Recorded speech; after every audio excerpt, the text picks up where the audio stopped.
네, 오늘 함께 먼저 나눌 말씀 본문 함께 보겠습니다. 오늘 함께 나눌 말씀 본문은 고린도전서 8장 말씀입니다. 고린도전서 8장. 네, 제가 고린도전서 8장을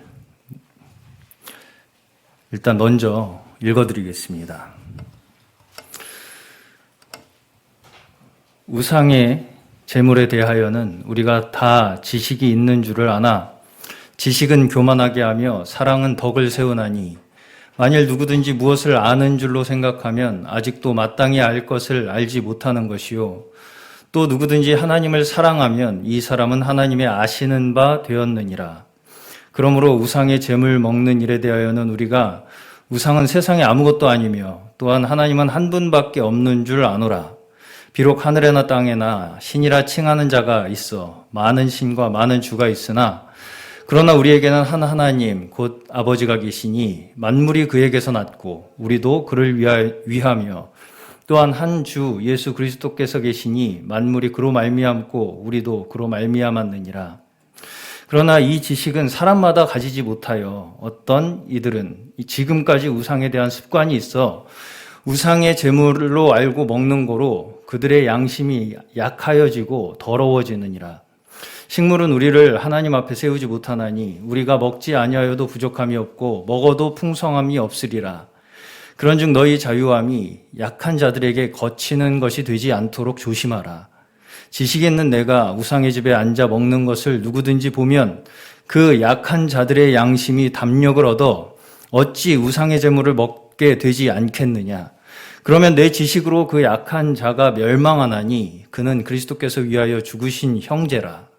이같이 너희가 형제에게 죄를 지어 그 약한 양심을 상하게 하는 것이 곧 그리스도에게 죄를 짓는 것이니라. 그러므로 만일 식물이 내 형제로 실족해 하면 나는 영원히 고기를 먹지 아니하며 내 형제를 실족치 않게 하리라. 아멘. 네, 오늘 제가 나눌 말씀의 제목을 제가 절대성과 상대성이라고 지어봤습니다. 오늘 또 한번 제가 과학 얘기를 좀 하면서 말씀을 시작해 보겠습니다. 절대성과 상대성 하면 이제 상대성이라는 단어를 들으시면 생각나는 과학 이론이 있습니다. 상대성 원리라는 유명한 아인슈타인이라는 과학자가 발견해낸 이론입니다. 상대성 이론이라고 하는. 상대성 이론에 대해서 좀 아시나요? 전혀 모르세요? 네. 상대성 이론이라는 게 뭐냐면 간단하게 정말 너무나 어려워서 이게 사실 이해하기가 어려운 이론이긴 한데 간단하게 말씀을 드릴게요. 이 세상에, 여러분께서는 이 세상에 절대적인 게 어떤 것들이 절대적이라고 생각하시나요? 먼저, 우리가 절대적이라고 생각할 수 있는 것 중에 하나, 시간이 절대적일까요? 시간 절대적인가요? 네. 아니면, 공간은 절대적인가요? 공간. 아무도 대답을 잘 못하시네요. 당연히 아니라고 할 것을 예상하시고 지금 대답을 안 하시는 것 같은데. 우리가 시계를 보면은 다 같이 우리 몇 시에 만나자. 그러면은 몇 시에 만나는 그 약속된 시간은 누구나 동일하죠. 예. 그래서 우리가 이 시간이라는 것이 어느 정도는 우리에게 절대적으로 작용한다고 생각을 합니다. 네. 그리고 공간도 예를 들어서 우리가 어디서 만나자. 그러면 그 공간도 다 어느 정도 서로가 약속이 된 하나의 장소에서 서로가 예상을 할 수가 있죠. 어떤 장소에 대한. 그래서 그것도 어느 정도 우리가 절대적이라고 생각하게 돼요. 그것이 아인슈타인이 상대성 원리를 발견하기 전까지 물리 법칙이었어요. 시간과 장소, 공간은 고정되어 있고 나머지가 변한다. 에너지라든지 뭐 움직이는 운동이라든지 이런 것들이 변하는 것이다. 근데 아인슈타인이 상대성 원리라고 해서 발견한 것이 뭐냐면 시간과 공간 이 모든 것이 다 상대적인 것이다. 그래서 사람마다 심지어 시간이 다르게 흐르고요. 사람마다 느끼는 공간이 다 다르다. 라는 게 이 상대성 이론으로 아인슈타인이 설명한 거예요. 근데 그러면 아무리 상대적이라도 어떤 하나의 절대적인 기준이 있어야 거기에 입각한 상대적인 개념이 있을 거 아니에요. 딱 한 가지가 절대적인 게 있어요. 이 상대성 이론에서 딱 하나가 절대적인 게 있는데 그게 뭐냐면 빛이에요. 빛의 속도는 절대적이에요. 그래서 빛이 우리가 1초에 뭐 지구를 7바퀴 반 돈다라고 얘기를 하잖아요. 그러면 그 빛의 속도로 빛을 쫓아가면 빛이 보일까요?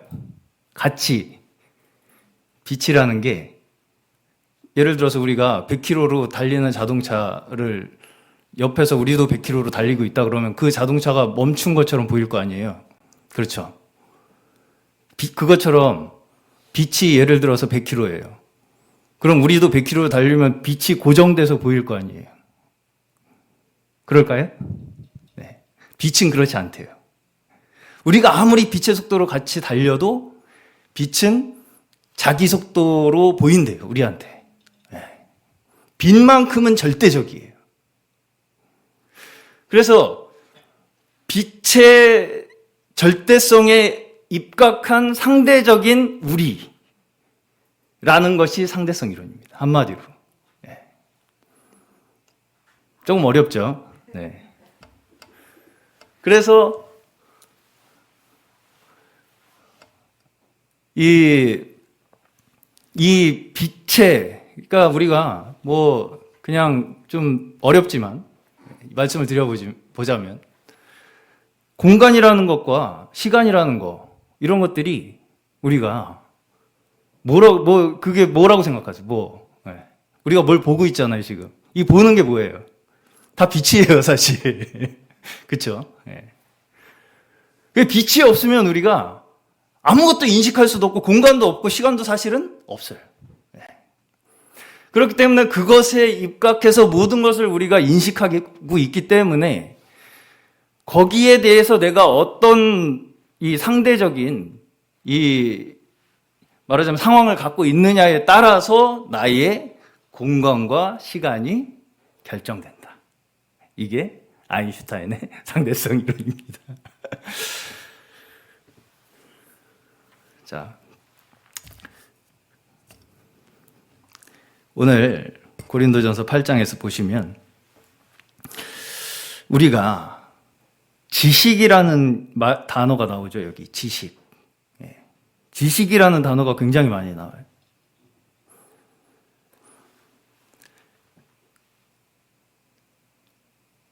저희가 왜 신앙생활을 하십니까? 신앙생활을 하시는 이유가 목적이 뭐예요? 무엇을 알기 위해서라고 우리가 흔히 생각하기가 쉽죠.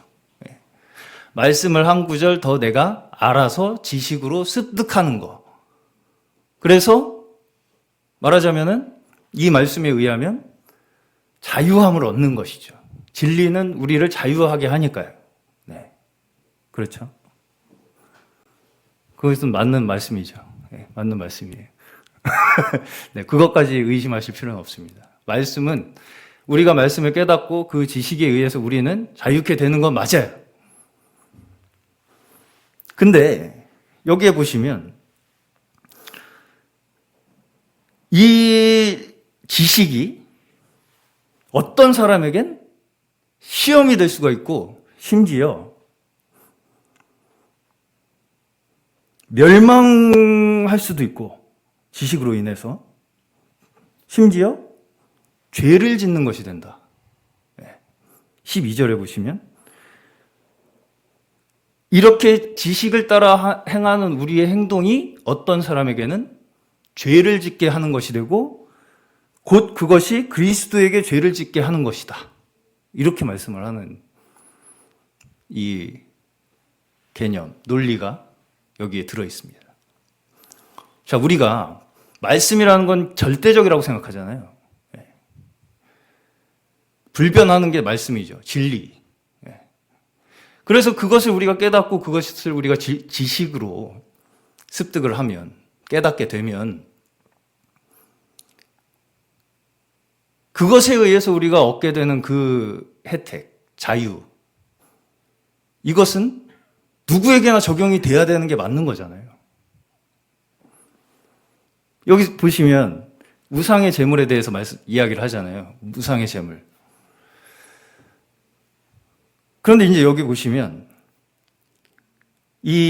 분명히 이거는 있습니다. 지식을 깨달아서 자유함을 얻은 자와 약한 자가 있어요. 지식이 없는 자.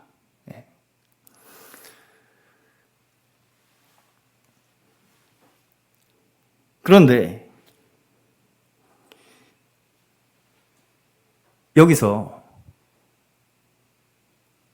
사도 바울이 지식이 없는 자를 탓하질 않아요. 이 사람들은 지식이 없어서 참 불쌍하구나. 지식으로 이끌어줘라. 이렇게 하질 않는다는 거죠. 오히려 지식을 아는 자들이 그들을 위해서 희생해라. 이렇게 얘기를 합니다. 그러면 우리가 생각하기에는 알려줘야 되잖아요. 자유를 얻게끔. 이 사람들이 말씀을 좀 확실하게 깨달아서 그거 아니야. 우상 그거 아무것도 아니야. 왜 그걸 그렇게 두려워해? 양심에 거릴 거 없어. 알아서 다 자유롭게 해. 이렇게 하는 게 자유로운 거잖아요. 자유를 주는 거잖아요. 그 사람들한테. 분명히 우리가 얻는 그 자유를 우리는 전달해 줘야 되는데. 그런데 우리가 그렇게 마음을 먹고 행하는 순간 어떤 사람에게는 그게 시험이 된다는 거죠. 그래서 제가 오늘 절대성과 상대성에 대해서 좀 생각을 함께 해보자, 묵상을 한번 함께 해보자는 마음으로 이런 말씀을 가지고 묵상을 했습니다. 여기 보시면 7절에 우상에 대한 습관이 있다고 그래요. 이 약한 자들이. 그래서 여기 이제 저희가 좀 한 가지 생각해 봐야 할 게 뭐냐면, 약한 자들이 우상에 대한 습관이 아직 없어지지 않았잖아요. 그러니까 이제까지 내가 우상에 대해서 생각하던 그 습관이 남아있어요. 나한테. 그 생각은 물론 옳은 생각은 아니죠. 그럼에도 불구하고 이 사람들의 동기가 무엇입니까? 동기가. 이 습관을 가지고 하나님의 이 어떤 믿음을 자신이 지키고자 하는 그 마음이 그 안에 전제가 되어 있다는 거죠. 자, 예전에 보시면 제가 이제 이분에 대해서 좀 자주 언급을 하게 되는데, 아는 그 젊은 목사님이 있어요. 그분이 한 번은 어떤 아이들이 이 성찬 그 떡 있잖아요. 그러니까 우리 카스테라 이렇게 잘라서 이제 많이들 성찬 떡으로 나누죠. 그 남은 걸 어린애들이 막 집어먹는 걸 보고 엄청 시험에 들었다는 거예요. 네. 혹은 예전에 우리 이런 성구들 있죠. 뭐 장의자, 교회에서 사용한 장의자라든지 이런 강대상이라든지 이런 것들은 절대로 함부로 버리면 안 된다. 이렇게 말씀하시는 분들이 있었어요. 그래서 무조건 불에 태워야 된다는 거예요. 예. 이거는 폐기할 때 어떻게 그냥 함부로 막 처리하고 폐기하면 안 되고 불에 태워야 된다고. 예. 자, 이 믿음이 물론 약간의 지식이 부족하지만 틀렸습니까? 예.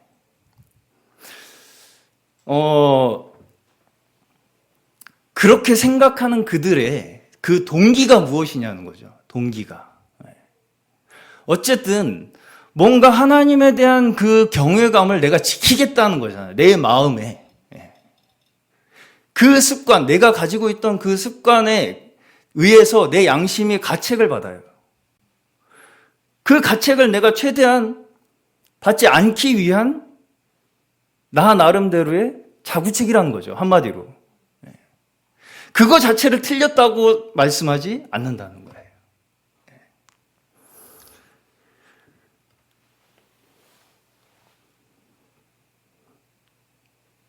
이 반대로 우리가 바꿔야 할 습관들도 있습니다. 바꿔야 할 습관들. 어떤 습관이 바꿔야 될 습관일까요? 이 습관은 어떤 면에서는 내 믿음을 지키고자 하는 지키고자 하는 동기에서부터 나오는 것들이기 때문에 그렇게 부정적으로 얘기하지 않아요. 그런데 바꿔야 할 습관은 무엇이냐면 결국은 나를 위한 습관이라는 거죠. 나를 위한 습관.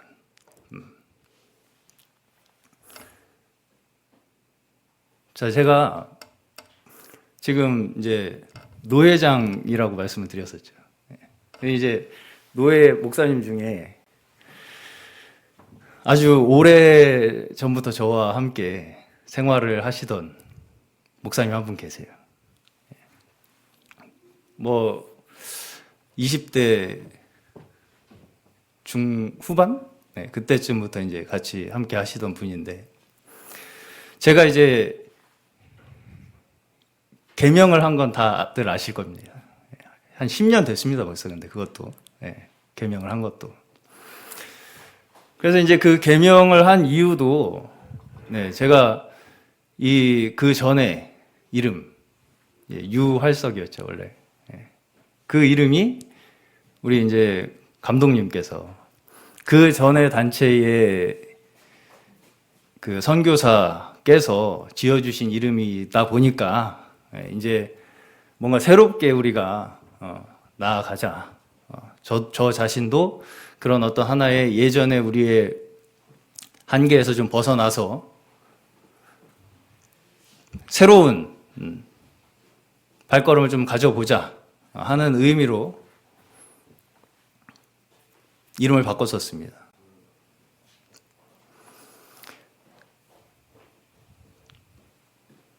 근데 그분은 계속해서 그 이름으로 부르시더라고요. 그 노예에서도. 네.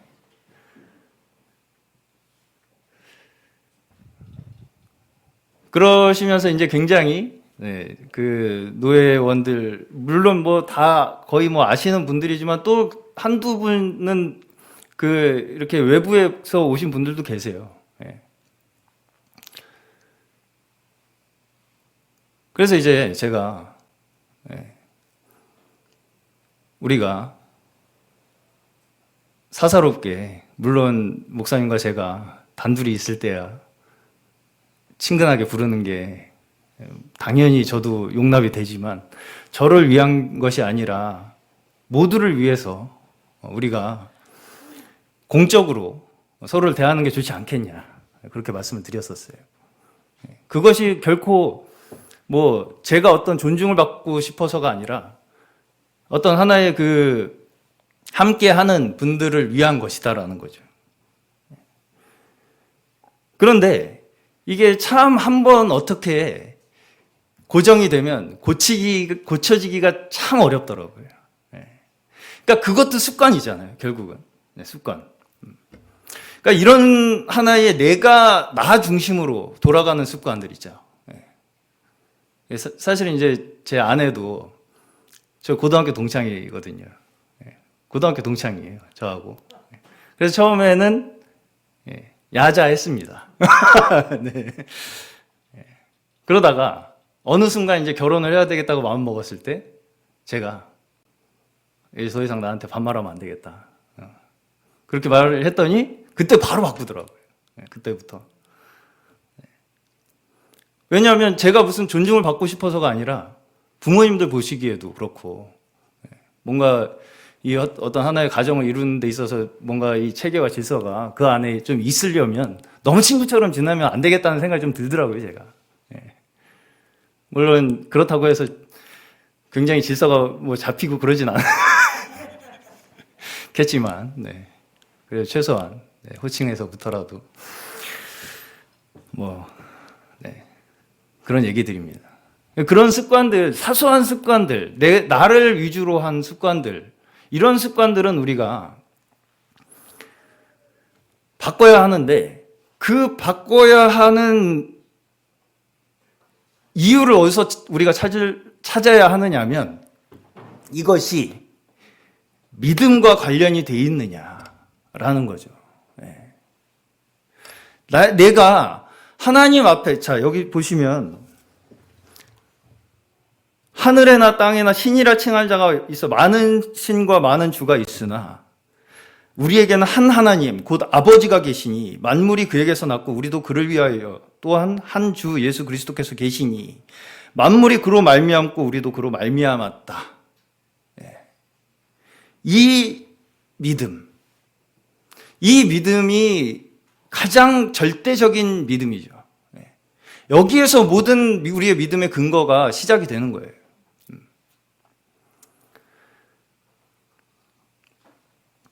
그런데 이 지식, 이것을 또한 지식이라고 이야기를 해요, 여기서. 그러면서 이 지식을 누구나 가지지는 못했다. 근데 이 지식을 누구나 가지지는 못했다는 것조차도 그것을 탓하질 않아요.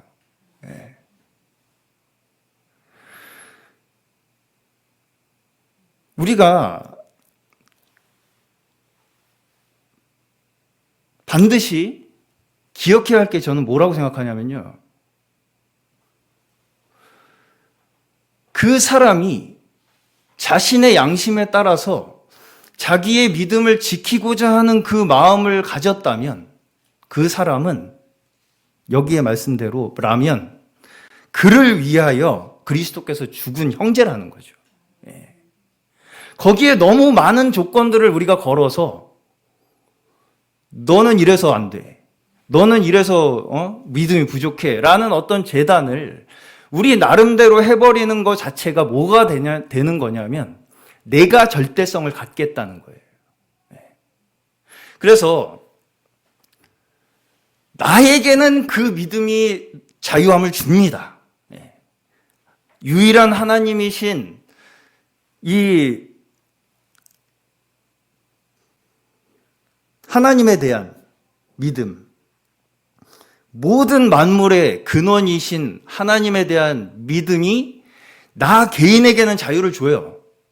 근데 그 나의 믿음이 다른 사람에게 기준이 되는 그 순간, 그것이 여기에 보시면 교만하게 만든다는 거예요.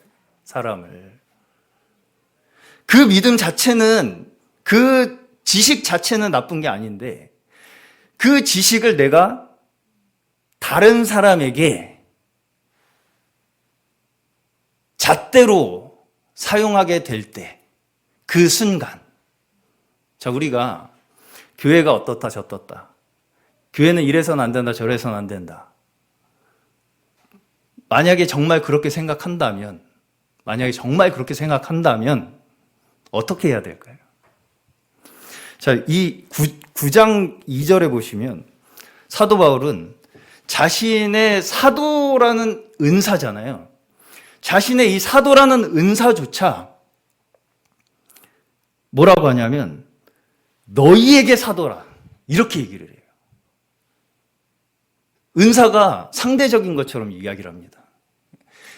그 성도들이 있기 때문에 내가 사도라는 거죠. 제가 어떤 얘기를 들어봤냐면, 아니 나는 사역자인데 왜 이렇게 나한테 이렇게 대우하는 거야? 라는 이야기를 하시는 분을 제가 한번 봤습니다. 그래서 제가 이 말씀을 딱 해드렸어요. 사역자라면 자신이 사역자로서의 자신의 정체성을 가졌다면 어떻게 해야 돼요? 그냥 그 일을 하면 돼요. 왜 나는 사역자인데 이렇게 나를 대우 안 하지? 라는 생각 자체가 이미 나라는 사람에게 절대성을 부여하고 그 절대성의 잣대로 성도들을 가르는 겁니다. 판단하고. 그게 결국은 1절에서 이야기하는 지식의 교만이죠. 네.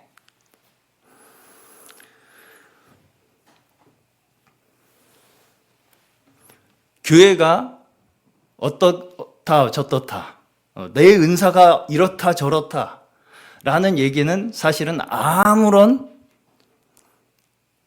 소용이 없는 얘기예요. 그 은사는, 그러니까 나에게 하나님께서 주신 절대적 은사는 있습니다. 그건 절대적이에요. 나 개인이 하나님께 받은 거예요. 그걸 어떻게 증명해요? 상대적으로 증명하는 거예요. 내가 그 은사를 성도들 가운데서 발휘함으로써 증명하는 거죠. 그것을 증명해주는 사람은 성도들이에요. 나 스스로가 아니라.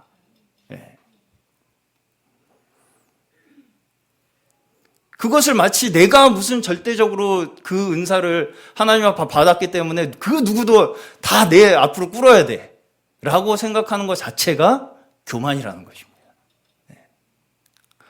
그냥 묵묵하게 내가 받은 은사를 하나님 앞에 해 나가는 거예요. 한 걸음 한 걸음 한 걸음.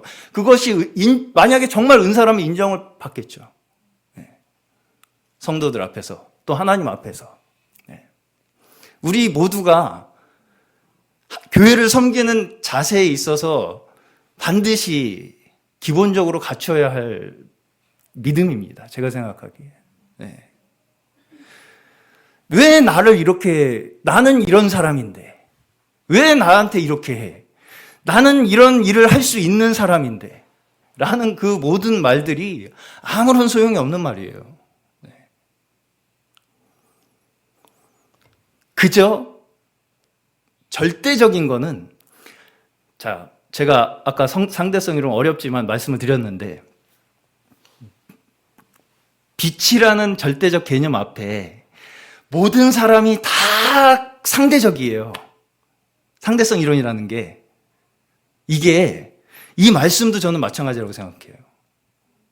진리라는 빛 앞에 한 사람 한 사람이 다 절대적으로 그냥 그 관계성을 맺고 있는 거예요.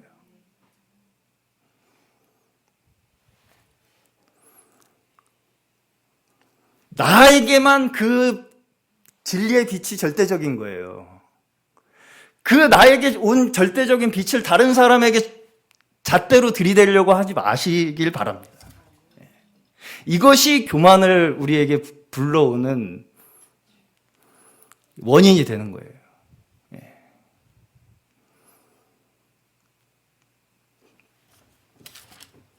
에베소서 한 구절만 읽고 보고 마치겠습니다.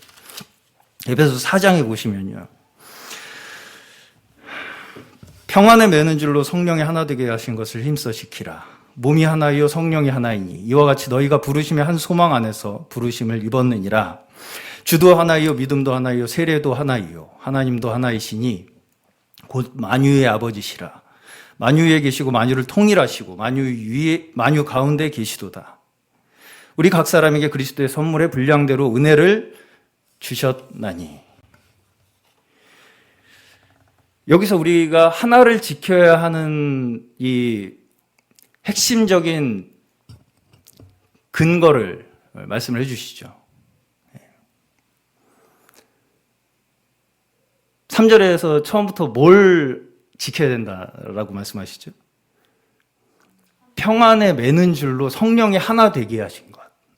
그러니까 중요한 게 뭐냐면 평안이에요. 네, 평안이에요. 다름이 아닌 평안이에요. 평안은 어디서 이루어집니까? 서로의 관계 속에서 이루어지잖아요.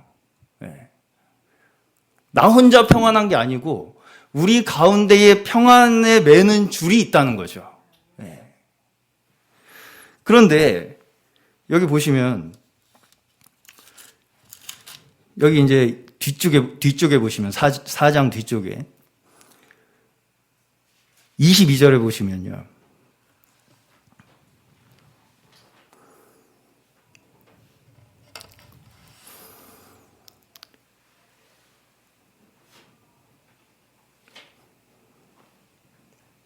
너희는 유혹의 욕심을 따라 썩어져가는 구습을 쫓는 옛 사람을 벗어버리고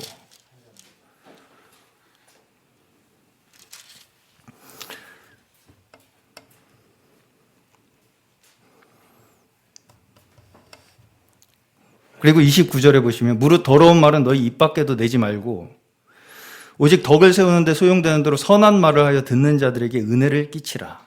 네. 우리가 해야 하는 말과 해야 하는 행동이 다 은혜를 끼치고 평안을 주는 방식이어야 한다는 거죠. 네. 뭘 판단하고 평가하고 재단하고 하는 것이 아니라 모두가 다 이 평안 안에 거하기를 너무나 간절히 원하는, 간구하는 사람들로 이루어진 게 이 교회라는 거예요. 막 불만, 이걸 이렇게 하면 안 되는데 해가지고 고쳐가지고 되는 데가 아니고요. 교회가. 불만으로 수정해가면서 나아가는 게 교회가 아니고요. 다 한 사람 한 사람이 이 평안에 매는 줄로 내가 이 성령 안에 거하기를 간절히 원하는 사람들, 그런 사람들로 이루어졌다는 거죠. 출발 자체가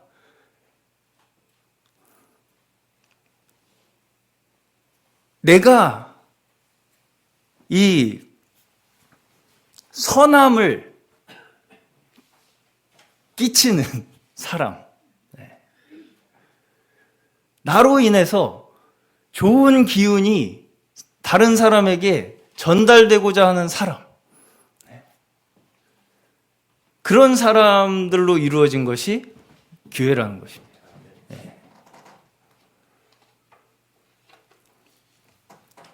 모든 것들이 다, 그러니까 결국은 우리가 절대적으로 생각해야 하는 것이 결국은 무엇이냐면요. 뭘 것 같으세요?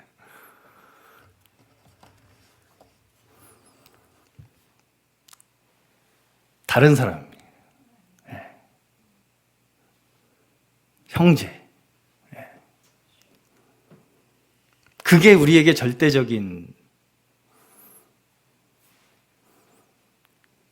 지켜야 할 것입니다. 결국은 상대적인 것 자체가 절대적인 거예요. 우리에게. 우리가 상대를, 지체를, 다른 사람을 위하는 그 행동 자체가 절대적인 믿음이라는 거죠. 그 자체가 절대적인 거예요. 절대적인 어떤 하나의 개념이 존재하는 것이 아니라.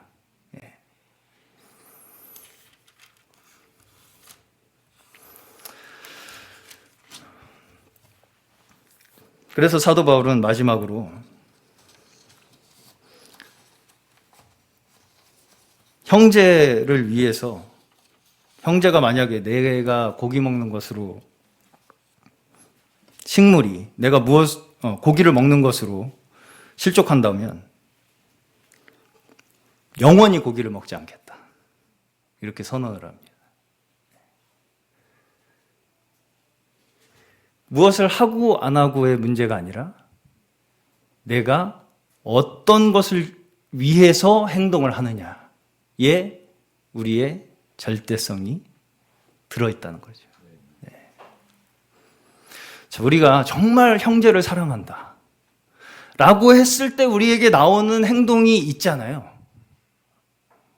잘 생각해 보셔요. 내가 지금 하고 있는 이 행동이 형제를 사랑해서 나오는 행동인지. 자, 여기서 우리가 딱 한 가지 약한 자와 지식이 있는 자의 차이라면 아무래도 약한 사람은 아직은 내 위주로 생각하고 내 위주로 행동할 수밖에 없어요. 그러면 지식이 있다면, 그러니까 결국은 여기서 지식이 있다고 해서 자기 기준으로 약한 사람을 시험에 들게 하고 평가하는 그 사람도 사실은 약한 사람인 거죠. 진짜 지식이 있고 진짜 믿음이 있는 사람은 다른 사람을 위해서 더 많은 영역에서 내가 행동을 하는 것이 성장한 사람이고 믿음이 있는 사람이라는 것입니다. 지식이 있는 사람. 그것이 진정한 지식인 거죠. 그래서 오늘 저희 고린도 전서 8장을 통해서 정말 이거 저도 급작스럽게 하도 요새 이제 정신이 없고 교회 이거 단장하느라고 그러면서도 사실은 이 주일날 감독님 말씀 설교를 들으면서 제가 생각이 난 이 주제였어요. 우리가 이 절대성과 상대성에서 굉장히 혼동이 많구나.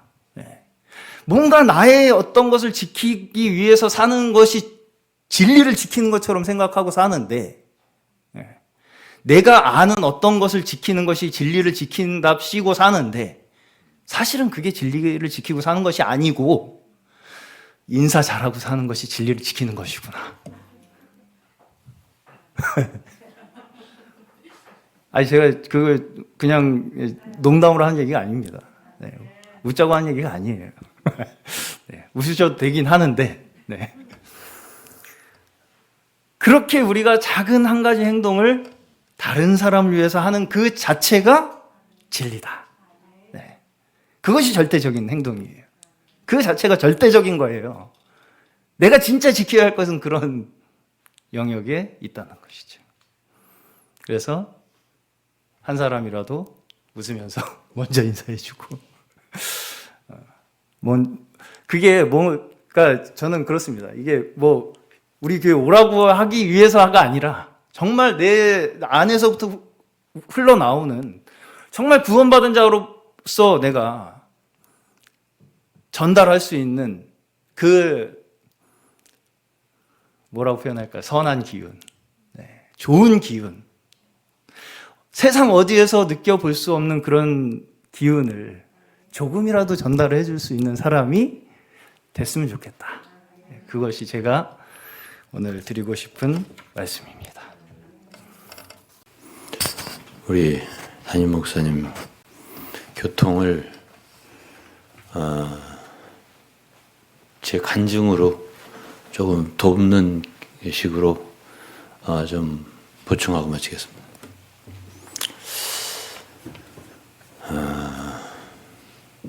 간증은 이제 이해하기가 쉽잖아요. 어디까지나 이제 이론은 교리는 생각을 좀 많이 해야 되고, 간증은 그냥 슬슬 들으니까. 제가 1975년에 구원받고 대전에 있었습니다. 그냥 생각 안 해도 쑥쑥 들으죠? 대전에 있었다고. 그러다가 이제 79년도에 서울로 올라왔어요. 서울에 와서 섬기고, 그리고 이제 시간이 조금 지났는데, 제가 다니던 교회는 무슨 인도자가 되는 데 있어서 어떤 이 단계가 없어요. 어떤 단계가 없고, 어떤 체계도 없고, 어떤 뭘 마스터해야 되는 그런 것도 없고, 어떻게 해야 되는지 나도 모르게 저는 대전서 한 4년 있다가 서울에 와서 한 2, 3년 있었는데 지도자 반열에 속하게 되고, 조금 더 있으니까 이제 가장 인도자의 직분에 있게 됐어요, 제가. 근데 제가 조금 서울에서 좀 섬기다가, 이 섬긴 얘기는 좀 이따 하고, 대전에 내려갔는데, 대전은 제 고향이고, 거기서 교회 생활을 시작했고, 또 어머니 거기 사시고, 이제 직장이 옮겨져서 79년도에 옮겼어요. 제가 서울로. 예, 그런데 저를 처음에 전도하신 분이 있어요. 그분이 이제 대전에 거기에 장로 중에 하나 있었어요. 예, 연세도 저보다 많았고, 지금 이제 돌아가셨으니까, 예, 오래된 얘기예요. 제가 이제 얘기를 할 수 있을 것 같아요. 제가 이제 대전에 있을 때는 그분들한테 꾸중도 듣기도 하고, 초기니까, 제가 학생 때 거듭나서 생활했어요. 그래서 이제 너무 세상하고 교회하고 너무 이렇게 짬뽕으로 생활한다 이런 꾸중을 좀 들었어요. 초기에 제가. 왜냐면 그때 당시에 세상을 완전히 못 놓고 제가 뭐 회장이니 뭐니 해갖고 막 설치고 다니니까 그분들 보기에는 그렇게 세상이 좋으냐 이렇게 저한테 말씀을 하시더라고. 어쨌든 그런 밑에서 자랐고 그러나 어쨌든 절대적으로 주님을 사랑하고 그랬어요. 그리고 또 나중에는 이제 거기서 한 3, 4년 지났을 때는 선교사님 안 계실 때는 한 두세 명의 설교를 했다면 저도 그 중에 한 사람이었어요. 내가 없을 때는 누구 설교해라. 그 중에 제가 하나 들어갔으니까 저는 거기 교생할 때 3, 4년 만에 설교자가 된 거예요. 그리고 서울로 올라왔어. 서울에 얼마 안 돼서 인도자가 됐어요. 그러니까 대전에 있는 분들 다 알죠, 저를. 그래도 어쨌든 사역의 한국에서 중심적인 도시는 서울이니까. 내려갔을 때 저를 전도해서 처음에 예수를 믿게 하셨던 장로 그분이 저한테 대전의 교회의 상황을 얘기를 하는데 그 문제점들을 얘기를 하는 거예요. 처음부터 끝까지. 그럼 뭐 지금이야 다 잊어버렸으니까 기억이 안 나지만은 그러면 그 문제점들이 사실이냐 아니냐 할 때는 뭐 사실이겠죠. 다 확인해 보면 맞을 거예요. 그런데 그 말씀을 쭉 나한테 자기는 너무 어렵다는 거지, 지금. 그 교회의 그 상황 때문에 자기 너무 힘들다 그 말이에요. 그 얘기를 저한테 오랜 시간 동안 1시간 이상 한 것 같아요. 제가 들었죠, 다. 듣고서 뭐라고 했을 것 같아요, 제가. 제가 그 모든 사실이 그게 그분이 나한테 거짓말할 분도 아니고 그분은 원래 성품도 되게 착한 분이세요. 굉장히 착한 분이세요. 그러니까 그분이 거짓말할 일은 절대 없어요. 그런 어려움이 있다. 이 교회가 지금 이렇다. 저렇다. 왜 그러냐면 이래서 이렇다. 저래서 저렇다. 다 알아요. 다 박사예요. 그분. 왜? 그분은 아예 대전 그 교회 초창기부터 있었던 멤버니까요. 제가 다 듣고 뭐라고 했겠어요. 금방 대답을 해주면 재미가 없을 것 같아가지고. 제가 뭐라고 했겠냐고요.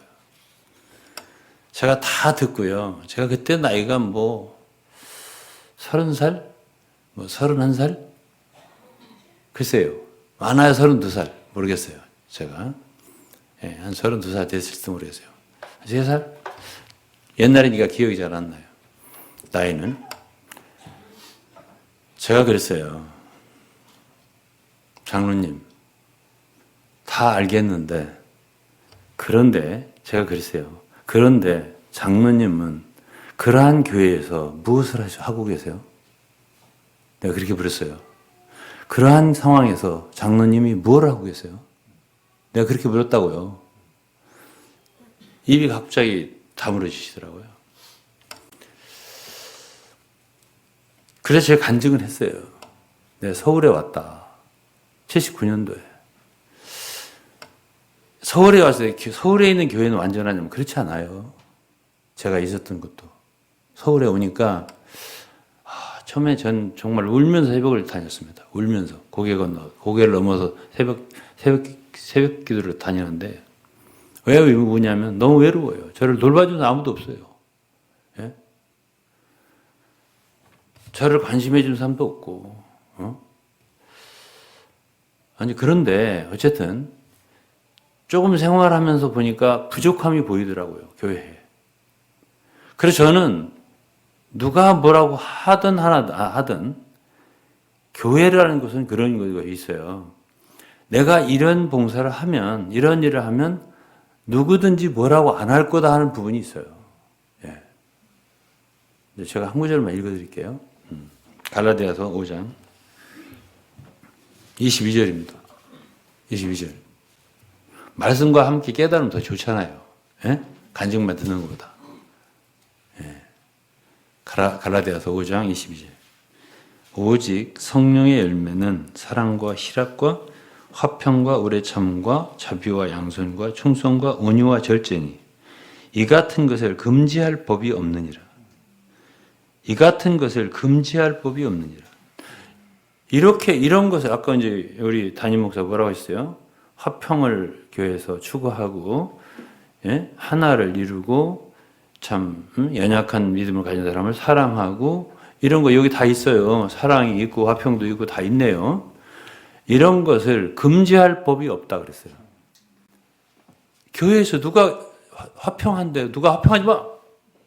예? 그렇게 하겠냐, 이거예요. 사랑하는데, 연약한 사람들. 사랑해서 내가 고기를 안 먹게 돼. 고기 먹어! 남한테 걸려도 괜찮아. 그 사람 멸망해도 괜찮아. 이렇게 할 사람 누가 있겠냐 그 소리예요. 에? 그러니까 이런 성령의 열매는 이런 열매를 맺어가면서 교회 생활하면 금지할 세상에 금지할 사람도 없고 금지할 법도 없다. 이런 얘기 뜻이거든요. 근데 제가 서울에 올라와서 뭐부터 했냐면 청소부터 했어요. 대전에서는 설교하던 사람이에요, 제가. 서울 오니까 안 알아주는 거예요. 그 누구도. 그러니까 저는 와서 해야 할 게 무엇일까? 의자 정리하고, 예배 끝나면은. 그런 건 누가 하지 말라 안 하더라고. 너 왜 그런 거 하냐 소리 안 하더라고. 그래서 그런 거부터 시작을 했어요, 제가. 그래서 나중에 보니까 화장실도 청소를 안 하고 가더라고. 그래서 화장실 청소를 했어요. 누가 하지 말라고 안 하더라고. 그래서 나중에는 뭘 하게 되냐면 이제 안내를 하기 시작했어요. 안내. 예? 주문 나눠주는 거. 그것도 하지 말라고 안 하더라고. 그래서 조금 있다가는 이제 청년들 그때는 학생들이 많이 왔어요. 그때는 지금은 막 몰려다니 다니는데 말씀 좋다, 교회 생활 좋다 그러면 막 한 대씩 왔거든. 그러면 저희 집에 데려다가 점심 먹이고 주일 집회 끝나면 우리 집에는 항상 가득했어, 가득. 그걸 먹이고 교제하고 보내고 이걸 계속 했단 말이에요. 그거 하지 마. 그런 사람이 없더라고. 그리고 제가 그들이 이제 예를 들어 서울대 학생이 많았어요. 그때 당시에. 제가 서초동에서 섬겼거든. 그래가지고 걔네들이 방학 되면 지방으로 가요. 강원도에 사는 사람도 있고 뭐 어디 사는 사람도 있고 이렇다면은 방학 때 좀 기간에 혹시 믿음이 떨어질까 해서 저는 그동안에 있었던 말씀이라든가 뭐 이런 걸 편지를 써가지고 나름대로 이제 편지를 붙여주는 거예요. 그런 일 하고 또 군대 간 사람들 있잖아요. 군대 간 친구들. 그럼 군대 가면 믿음이 떨어질 수도 있고 또 힘들 수도 있고 외롭고 그러면 저거 할 수도 있고 그러니까 군대 간 사람들한테 이제 편지를 보내기도 하고 이제 이렇게 한 거예요. 제가 그러니까 그런 건 그 누구도 안 하더라고 그런 거를. 또 그래서 이제 또 실족하고 엉뚱하게 실족해서 좀 집회 안 나온 사람도 찾아가기도 하고 나름대로 이제 좀 위로도 하고 다시 오시게도 하려고 노력도 해보고 성공은 별로 못했지만은 그런 것들이었던 걸 기억해요 제가. 그러니까 그런 생활을 하다가 대전에 가서 그 장로님이 그렇게 저한테 말씀하시니까 제 말을 그렇게 대답할 수밖에 없잖아요. 저는 그게 나의 생활이었으니까요. 그러면 장로님 지금 하시는 말씀은 다 맞는 것 같은데 다 맞을지라도 그러면 어떻게 그걸 해결하겠습니까? 나부터 해야지. 그걸 아시는 장로님부터 해야지. 장로님이 할 수 있는 거 있잖아. 할 수 있는 거 나부터. 빈자리, 부족한 부분. 그렇게 해서 다 좋아질 수는 없겠지만은 그래도 내가 최선을 다하는 내 부분이 있을 거 아니야. 그거 하시면 될 거 아니야. 내가 그렇게 했어요. 훨씬 어린. 내가 그분 때문에 구원받고 그분 때문에 교회 생활을 시작한 사람이에요. 그분 앞에서 내가 그렇게 말을 하게 되더라고요. 근데 그분이 나중에 제가 이제 그곳에 대전에 가서 이제 설교를 하러 이제 나는 이제 강사로 다니고 그러니까 저를 모시고 대둔산 어디 케이블카 이런 데 이제 안내를 하면서 참 내가 이제 저를 이렇게 모시는 사람이 됐네 이러더라고. 농담을 하신 말씀이에요. 그래서 제가 감히 이런 말씀 드립니다. 오늘 유병원 목사님 설교와 이것이 매치되는 건 잘 모르겠는데 이게 절대적인 거예요. 이거는 누가 금지할 수 없어요. 이거 누가 금지하겠습니까? 근데 내가 설교하면 당신 내려와. 내가 할 테니까. 그건 안 되지. 그건 불법이야, 그거는. 아니, 어쨌든 주님이 세워서 설교를 하는 거예요, 주님이. 그래서 모든 성도들이 느낄 때, 여러분들이, 왜 올라오셨을까? 그러면 내가 올라오면 안 돼요. 그러면 그건 법을 어기는 거예요. 그게 바로 법이에요. 진리고. 근데 여러분들은 제가 그래도 올라오면은 좋아하실 것 같아. 아니에요? 그러니까 저는 올라오는 거고.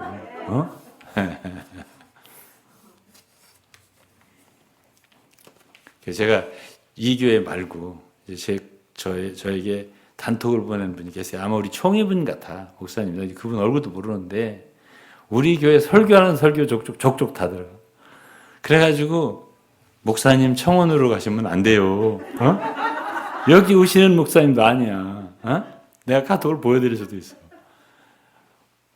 목사님이 5분이라도 뒤에 보충을 하셔야 돼요. 아니 여기 안 나오시는 분 다른 교회 섬기시는 목사님도 그렇게 얘기를 하는데 저도 그러니까 여러분들에게 이렇게 서서 말할 수 있는 거예요. 저 사람 왜 올라오대? 그러면 올라오면 안 되는 거예요. 제가 서울에서도 인도자가 된 것은 누가 시킨 게 아니에요. 그렇게 계속 하다 보니까 저 사람 진짜 헌신한 사람이네.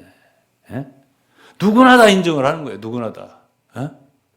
그러니까 외국에서 오셔서 사역자들이 훨씬 나보다 나이 드신 사역자들이 나를 세우는 거예요. 가서 이렇게 전해보라고 다른 데 가서. 가만 보니까 말씀도 잘 전할 것 같아요. 같이 보였던 모양이라. 가면서 가서 전해보라고. 이렇게 전해보라고. 저렇게 그렇게 저를 일으키더라고요. 그래 몇 년 사이에 제가 사역자가 된 거예요. 그래서 저는 그렇게 생각해요. 욕심 부린다고 되지 않아요. 교회 안에서는. 제가 지금까지 걸어온 길을 쭉 생각을 해봐도 저는 그냥 내가 할 수 있는 일, 작은 일부터 충성을 다하는 거예요. 내가 할 수 없는 일 안 해, 나는. 지금 저대로 옛날처럼 그렇게 하라고 하면 제가 못해요, 지금은. 저 여기 조장님 연세 제일 많으시고, 그 다음에 저예요. 그러니까 제가 지금 옛날처럼 나더러 청소해라 이렇게 하면 제가 못하죠. 그런 건 힘들어요, 제가. 그러니까 제가 할 수 있는 일을 항상 해왔어요. 할 수 있는 일을. 제가 운동도 열심히 하잖아요. 제가 젊을 때 40대 선교 다닐 때는 뛰었습니다, 항상. 항상 뛰었어요, 1시간씩 이상. 지금 못 뛰죠. 저대로 왜 그때처럼 안 뛰냐면, 아니, 지금 내가 노쇠한 사람인데 그때처럼 뛸 수 있겠어요? 똑같지 않다고. 그러나 내가 할 수 있는 게 무엇일까? 지금 저 옛날처럼 책 못 써요. 얼마나 책을 많이 썼어요. 지금은 그렇게 못 써요. 그러니까 다 자기가 자기 나이에 맞고 자기의 분량에 맞게 할 수 있는 것을, 교회에 유익되는 게 무엇일까? 내가 할 수 있는 건 무엇일까? 넘치는 거 할 거 없어요. 분량이 분수에 넘칠 거 할 거 없어요. 그냥 하면 모든 성도들이 기뻐하고. 요즘에 보면 우리 이우성 집사님이 아주 떠오르는 스타가 됐어요. 왜냐하면 부엌 찾아서 무슨 일이든지 쫓아다니면서 하는 거예요. 누가 그걸 말립니까? 금지할 법이 없다고 그러는데, 성경에. 그러시다 보면 이제 집사님도 되시고 안수 집사님도 그렇게 되는 거예요. 왜 그러냐? 아니, 그분보다 열심히 분이 없는데, 누구를 그럼 시킨단 말일까? 그래서 되는 거예요, 그래서. 여기까지 하고 마치겠습니다. 교회 생활 사실은 어렵지 않은 거예요. 충성을 다하면 되는 거예요. 마음을 다하고 뜻을 다해 섬기면 되는 거고, 사랑하면 되는 거고, 하지 말라는 안 하면 되는 거고, 예?